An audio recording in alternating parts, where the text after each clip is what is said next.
आपल्याच लोकांना आपलंच चांगलं बघवत नाही म्हणजे किती दुर्मिळ म्हणावं. किती वाईट, किती शोकांतिकेचं म्हणावं. बिभीषण सक्का होता पण सोबत रावणाच्या नव्हता. रावणाचा अविजयच झाला. सक्का नव्हता, सावत्र होता लक्ष्मण रामाचा, पण सोबत होता रामाच्या, विजयच झाला. ही ताकद नात्याची असते. थोडी नाती सांभाळत चला, हो की नाही? हाय लाडकी बहीण. पहिला कायदा निघाला म्हणून इस्टेटीसाठी भांडली. आता दुसरा कायदा आला की लगेच फोन केला, दादा दाखला पाठव ना तेवढा. दादा म्हणला बस बोंबलत आता, नाही तेव्हा भांडणं केली, आता दाखला मागिती होय. साध्या साध्या गोष्टीवरून तर काय भेटणार आहे ग माय? दुसऱ्याचा भाऊ आला की डोळ्यातनं पाणी येतं. असं वाटतं आपला आहे, नसल्यावर ठीक आहे. छोट्या छोट्या शब्दांसाठी नाती तोडत जाऊ नका.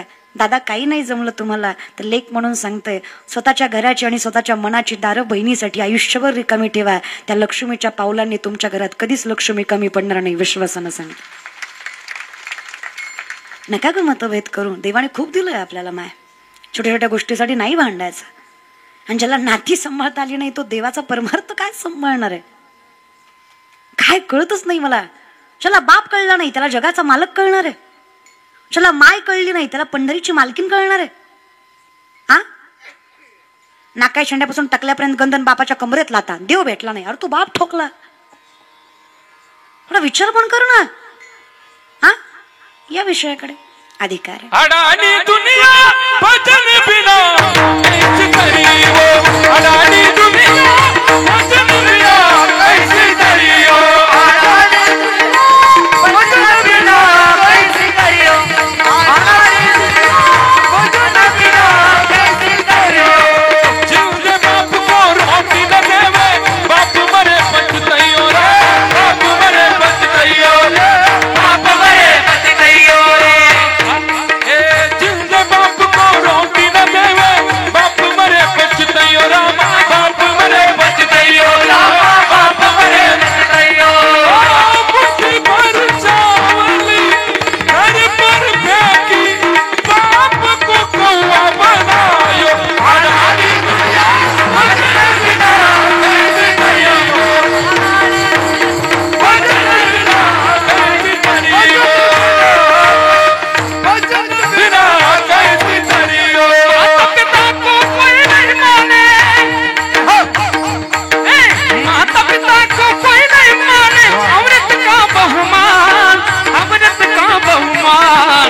आई रे मेहमान दुनिया, आई रे मेहमान दुनिया, आई रे मेहमान दुनिया, आई रे मेहमान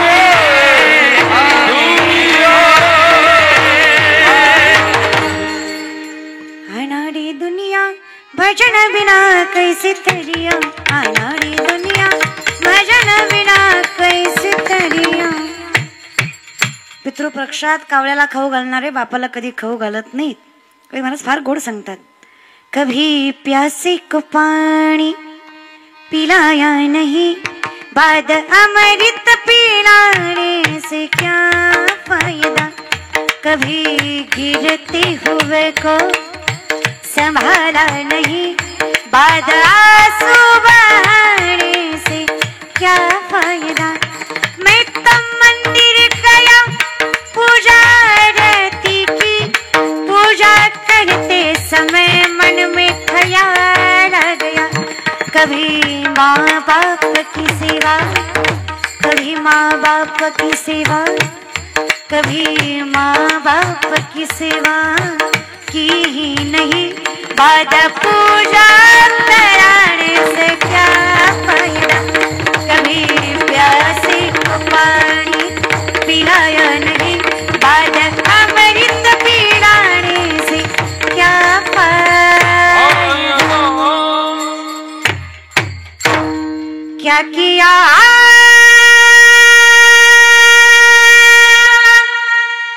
क्या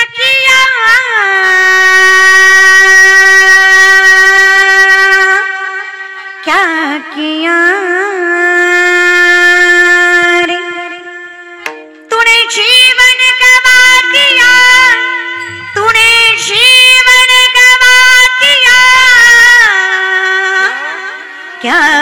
दिया रे, जय हो जिसे पाना था उसको ही खो दिया, जिसे पाना था उसको ही खो दिया, जिसे पाया था उसको तो खो दिया, जिसे पाया क्या किया, क्या किया, क्या किया, क्या किया, तूने जीवन गवा दिया, तूने जीवन गवा दिया, जिसे पाया था उसको तो खो दिया, जिसे पाया था उसको तो खो दिया, जिसे पाया था उसको तो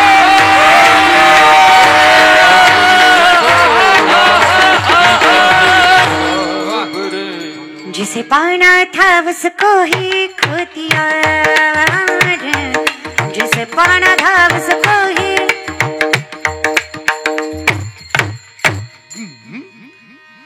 भला किसी का करना सको तो बुरा किसी का मत करना, पुष्प नहीं बन सकते तो तुम कांट बन कर मत रहना, पुष्प नहीं बन सकते तो तुम कांट बन कर मत रहना, बन न सको भगवान अगर तुम कम से कम इंसान बनो, बन न सको भगवान अगर तुम कम से कम इंसान बनो, नहीं कभी शैतान बनो, नहीं कभी हैवान बनो, नहीं कभी शैतान बनो, नहीं कभी हैवान बनो. माणसाला माणसात आणायची ताकद तुझं पाहता समोरी तुझ्याशिवाय नाही देवा. अख्खा परमार्थ तुम्ही हरिपाठ म्हणत असाल तर असं म्हणतात आदिनाथ गुरु मच्छिंद्र तयाचा मच्छिंद्राने बोध गोरक्ष वळला गैनी प्रसादे ज्ञानदेवा सार. सगळ्यात महावैष्णव भगवान शिव एका जनार्दनी, एका जनार्दनी वैष्णव शिरोमणी महादेव. एवढं सामर्थ्यवंत असणारे महादेव. या महादेवानं सगळ्यात पहिल्यांदा परमार्थाचं तत्व कोणाला सांगितलं माहित?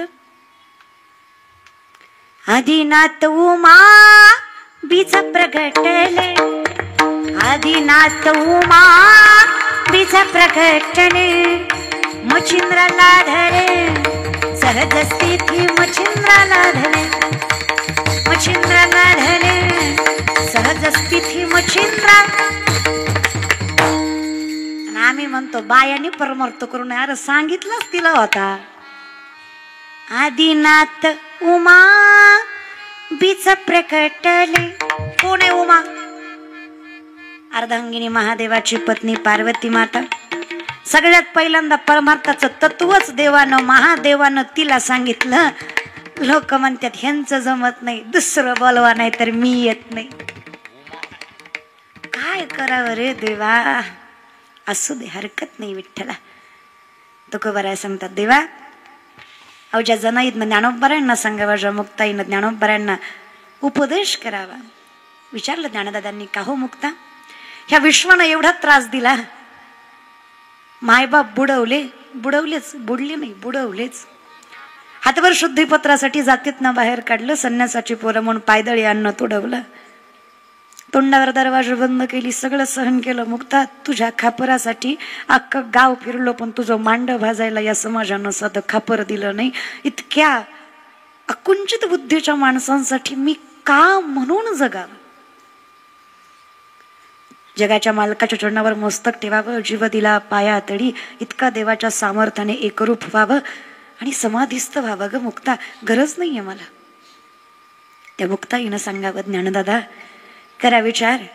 या समाजाचा वागण्याचा तुम्हाला एवढा त्रास होतोय, तर या समाजाच्या वागण्याचा त्यांच्या आत असणाऱ्या परमात्म्याला किती त्रास होत असेल, त्या परमात्म्यासाठी ताटी उघडा, या समाजासाठी नाही. हे तत्व सांगणारी मुक्ताई आज लोक विसरून गेली.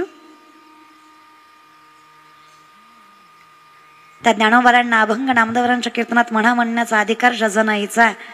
कारण ज्यावेळेस कबीर महाराज पंढरीत आले 3 बायका भांडताना दिसल्या. विषयाकडे आलात का तुम्ही? त्या 3 बायका त्यातली एक माझी जण.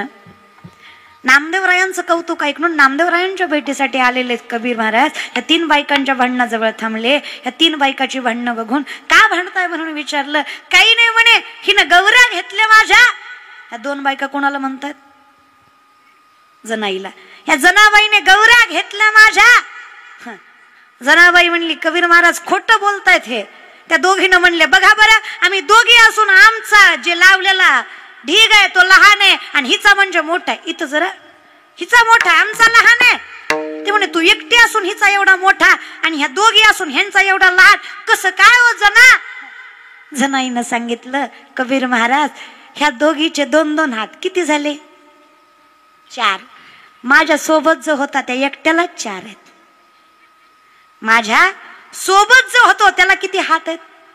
त्याचे 4 आणि माझे 2 किती झाले? 6. मग कोणाच्या जास्त होणार? ह्या सगळ्या माझ्या आहेत, यांनी काहीच केलं नाहीये. ते म्हणे कसं हो? विठ्ठल तुमच्या सोबत? म्हणे हो, जगाचा मालक माझ्या सोबत गौऱ्या थापत होता. विठ्ठलाला बोलवावं. 7 वर्षाच्या जनाईनं जगाचा मालक यावा. उभ्या का बुक्कव तुके तू ये रे पा विठ्ठला, सुंदर माझे जाते ग फिरते भव तुके. उभ्या का बुक्कव तुके तू ये रे पा विठ्ठला, सासू आणि सासरा दिरतो तिसरा. उभ्या गाव भरतारा तू ये रे बा विठ्ठला. देवाला म्हणे तुम्हाला नसेल विश्वास तर प्रत्येक गौरी कानाला लावा. विठ्ठल विठ्ठल नाव आलं तर माझी नाही तर त्यांची. सगळ्या गौऱ्या विठ्ठलाचं नाव घेत होत्या. लवण मिळविता नोहे सारिता. कोण आहे म्हणे तुम्ही? मी नाम याची जणी. अख्खं पंढरपूर मला दास म्हणत, नामदेवरायांची दाशी म्हणत. विचार केला जर दासीत एवढं सामर्थ्य तर नामदेवरायात किती असेल? जगाचा मालक ज्यांच्या हाताने खातो पितो त्यांचं सामर्थ्य काय असेल? असे नामदेवराय. जनी जनी तो सबको ही कहे, संत नामदेव की दाती. बंदा कबीरा यूं कहे, सब संतन की काती. सब संतन की काती. कबीर महाराज सांगतात सगळे तुम्हाला म्हणत असतील जना नामदेवरायांची दाशी, पण मी सांगतो सगळ्या संतांनी तुमच्यात नाहावं आणि पवित्र व्हावं एवढा अधिकार तुमच्यात आहे. जनाबाई सगळ्या संतांची काशी असावी असं वर्णन कबीर महाराजांचं आहे. थोडासा विचार करा काय सामर्थ्य बाईमध्ये. ती जना ती मुक्ता ती कान्होपात्रा जगाच्या मालकाच्या दारात जिचा अधिकार आहे. ती आवली ती रखमा ती सोयराबाई. करा विचार. चोखोबारासाठी जगाच्या मालकानं तिच्या बायकोचं बाळणपण. 47 चरणाचा अभंग आहे नामदेवरायांचा. चोखोबाची कांता असे ती गर्भीन, झाले 30 पूर्ण 9 मास. 9 महिने पूर्ण झाले सोयराबाईला. चोखोबाच्या पत्नीचं नाव सोयरा आहे. 9 महिने पूर्ण झाले. नवऱ्याकडे याचना केली, देवा ओ स्वामी विश्वाच्या मालकाचं नाव घेता तुम्ही, काही म्हणलं नाही आजपर्यंत. आता आई होणार आहे, नवसा सायासने लेकरू पोटी जन्माला येणार.